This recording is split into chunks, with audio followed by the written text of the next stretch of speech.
which was like a whiskey scratch and sniff pad. You can scratch as you're smelling a whiskey. You can scratch this piece of paper and kind of compare the notes and see if it's what you expect.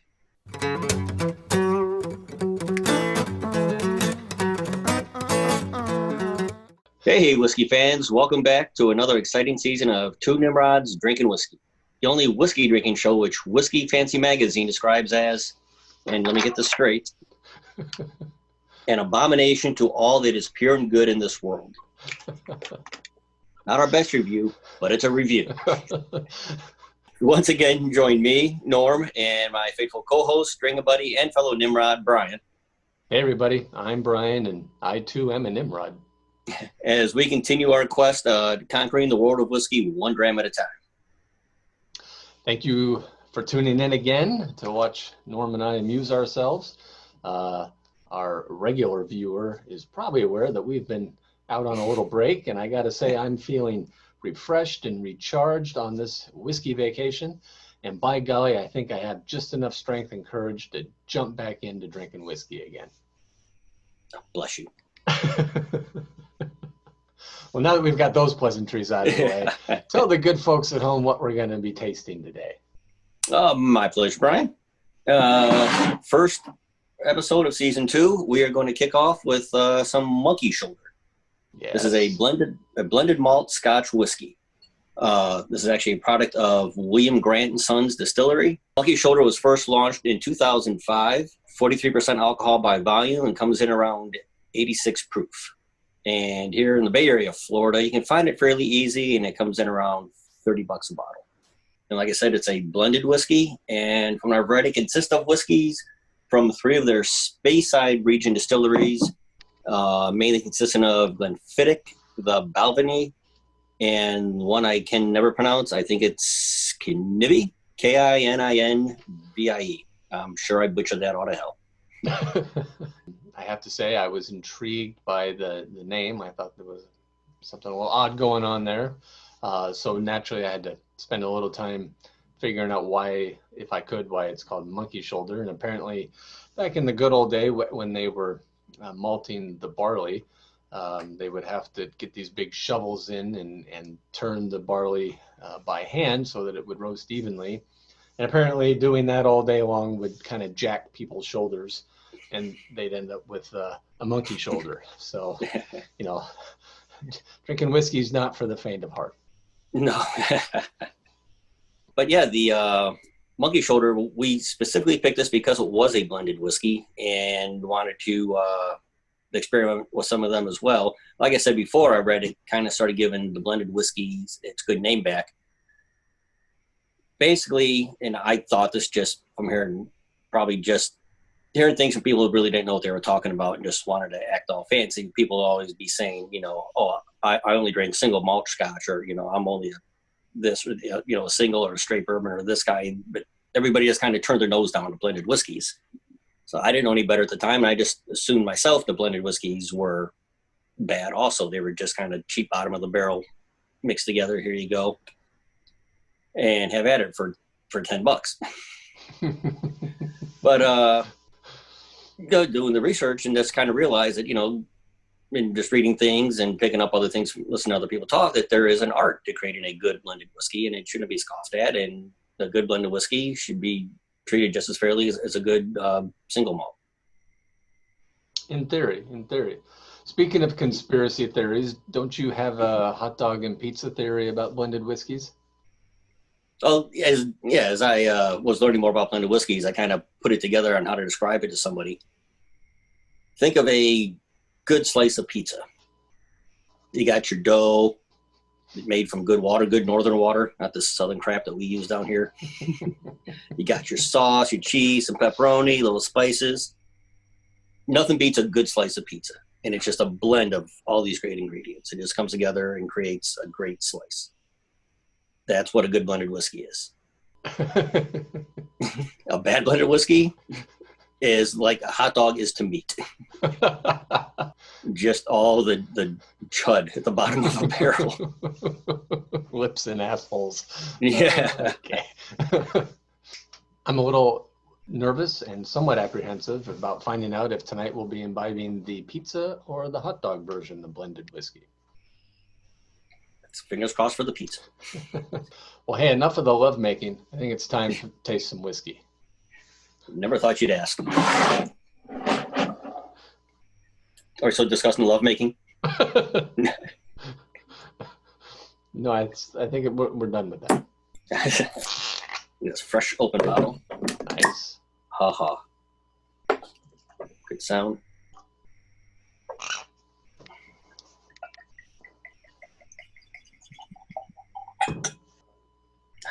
Back to Amber, everyone's favorite dancer at the Peekaboo Lounge. And you find folks watching home can realize we're becoming experts. We actually got an official Glencairn glass for each of us this season. Fancy. Instead of drinking out of our buckets. So we learned from season 1 that it's probably a good idea to let this sit a little bit, let it air out a little bit, and before we get a snoot full of alcohol, that way we get to some of the more subtle aromas. Well, as is very common with me, the first note I get is apricot, but I may be the only one in the world that gets that. You're just a big apricot fan? No, I'm actually not a big apricot fan. For me, it's funny because maybe just our noses are different. It's I want to say anise. Oh, is that right? But Sean picked on me yesterday because I say that every episode. It wouldn't be a nephew? There's definitely some sherry notes in it. Oh, there you go. Sherry Butts? Of course. Sherry Butts works Thursdays, usually at the Boo. Did she get the evening shift yet? She's getting close. She's about earned it. I'm not getting a lot of variety there. I get that strong apricot, and I'm not sure if I'm picking up anything else. Now it's had a little bit more. I think we had a little cocoa out of it, maybe. I don't know if it's Aren't you fancy? oak or... Yeah, I'm sorry. I'm not really able to come up with maybe some butterscotch caramel. So, well, should we stop sniffing and start drinking? I think so. I think it's time. We've done enough foreplay already. Let's get right to it.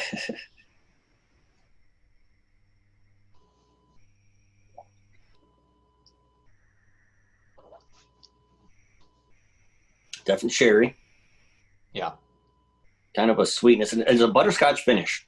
Yeah, there's definitely the butterscotch there. I feel like I get a little more oak out of this than some of the other scotches we've had. Very, very subtle, smooth finish. It's a definite sherry up front. Kind of the butterscotchy finish. Mm-hmm. Kind of maybe a little honey there in the middle. Yeah, there's a definite sweetness to it. Yeah. Kind of a warm finish too. Mm-hmm. What is the proper etiquette for holding these glasses? Upright. You're not supposed to hold it like yay. Whichever makes you feel good about yourself. That's a lot of work for me to drink properly. I'll spill it. It's my understanding that the warmth from your hand is supposed to help aroma, whatever. It's supposed to make it stink. It's supposed to release the aroma. A good stink. For those of you viewing at home, please fill us in on what the proper way to hold one of these is. Yes, we would love to know. And wear a helmet just in case. I'm actually pleased with it. I'm going to finish this bad boy off and try some on ice next. Okay. You have ice with you this time, or do we have to do another commercial break while you go get ice? We're going to have to pause for station identification while I go ice myself. Ice. No, anise. It's got anise in it, I said. Yeah, you're an ass. Jeez. What? Wow. Is this an appropriate time for me to get a glass and some ice? Dad's been waiting for you to kind of wander away. Oh, you want to do something private? You bring up the Zappy Bird logo. I'll be right back after these messages. Got my glass, got my ice. Gonna let it chill. Chill. Well, that really smooths it out nice. Wow. Yeah.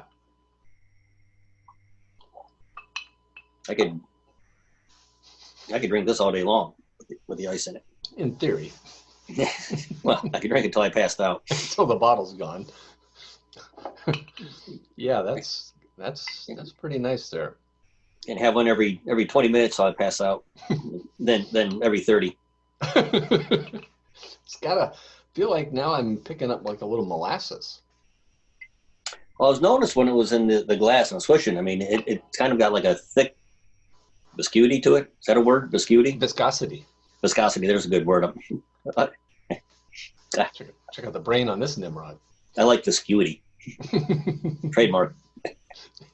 Viscosity. Oh, viscosity is the new dancer. Excellent. Yes. She does the Monday brunch.